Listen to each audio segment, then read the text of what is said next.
سردیوں کا جو سیزن ہے یہ ایمان والوں کے لیے موسم بہار ہے، کہ سردیاں کیا ہے؟ ایمان والوں کے لیے موسم بہار ہے۔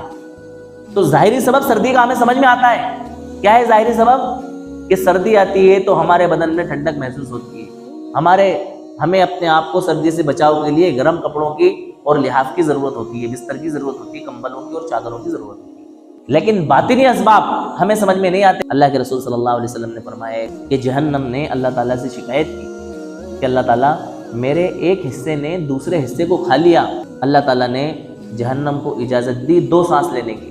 جہنم سال میں 2 بار سانس لیتی ہے، ایک بار سانس اندر کھینچتی ہے اور ایک بار سانس باہر چھوڑتی ہے۔ جب سانس باہر چھوڑتی ہے تو سخت گرمی ہوتی ہے، اور جب سانس اندر لیتی ہے تو اس وقت کیا پڑتی ہے؟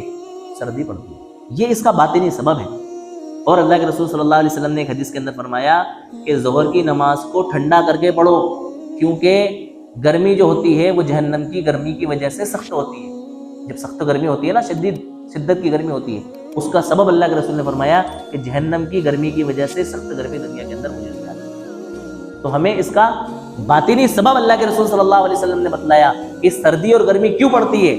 اس کے باطنی سبب کو اللہ کے رسول صلی اللہ علیہ وسلم نے اپنے کلام کے ذریعے اس امت کے درمیان میں واضح فرما دیا کہ اس وجہ سے سردی پڑتی ہے اور اس وجہ سے گرمی پڑتی ہے۔ اور اللہ تعالیٰ نے بطور انعام اس سردی سے بچاؤ کے اسباب کا ذکر بھی اللہ تعالیٰ نے قرآن کریم کے اندر فرمایا کہ ہم نے تمہارے لیے چوپائے بنائے، اور ان چوپایوں کے اون سے تم اپنے لیے گرم لباس اور کپڑے اور لحاف تیار کرتے ہو۔ وَلَكُمْ فِيهَا دِفْءٌ وَمَنَافِعُ لِلنَّاسِ، اور ان چوپایوں کے ذریعے اور بھی بہت سارے فوائد اور مفاد انسانوں کے جڑے ہوئے ہیں۔ میں نے جیسا کہ بتلایا، اللہ تعالیٰ نے دنیا کی تمام چیزیں ان انسانوں کی خدمت کے لیے پیدا کی ہیں۔ ان میں سے جانوروں کو بھی اللہ تعالیٰ نے انسان کی ضرورتوں کے لیے پیدا کیا کہ دیکھو، جانور اگر حلال ہے تو اس حلال جانور کا دودھ ہم اپنے استعمال میں لاتے ہیں، اس کے بچے ہماری اپنی خدمت کے لیے ہوتے ہیں، اپنی ضرورتوں کے لیے ہوتے ہیں۔ اگر گائے ہے تو اس کے بچڑے کھیتی کے کام میں آتے ہیں۔ اب تو آج کل اس کا دور ختم ہو گیا، دوسری چیزوں سے، مشینوں سے